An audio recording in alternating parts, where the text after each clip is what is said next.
ಕುಂತಿ ಇಲ್ಲದೆ ಪಾಂಡವರೇ, ದ್ರೌಪದಿ ಇಲ್ಲದೆ ಭಾರತವೇ, ಗಂಡು ಇಬ್ಬರ ಸ್ವತ್ತಲ್ಲವೇ. ನಮ್ಮ ಜನ್ಮಕ್ಕೆ ಈ ಹೆಣ್ಣು, ನಮ್ಮ ಮರಿಯ ಜನ್ಮಕ್ಕೆ ಆ ಹೆಣ್ಣು, ನಮಗೆರಡು ಕಣ್ಣು ಎರಡು ಹೆಣ್ಣು.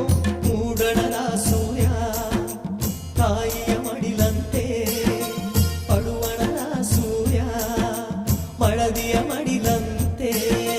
ತಾಯಿ ಇಲ್ಲದೆ ತವರಿಲ್ಲ, ಮಡದಿ ಇಲ್ಲದೆ ಮನೆಯಿಲ್ಲ. ತುತ್ತ ಮುತ್ತ ಗೊತ್ತ, ಅತ್ತ ಇತ್ತ ಎತ್ತ. ಮುತ್ತು ಕೊಡೋಳು ಬಂದಾಗ ತುತ್ತು ಕೊಟ್ಟೋಳ ಮರಿಬೇಡ. ಆಟೋ ಲಾರಿ ಹಿಂದೆ ಬರೆದೋ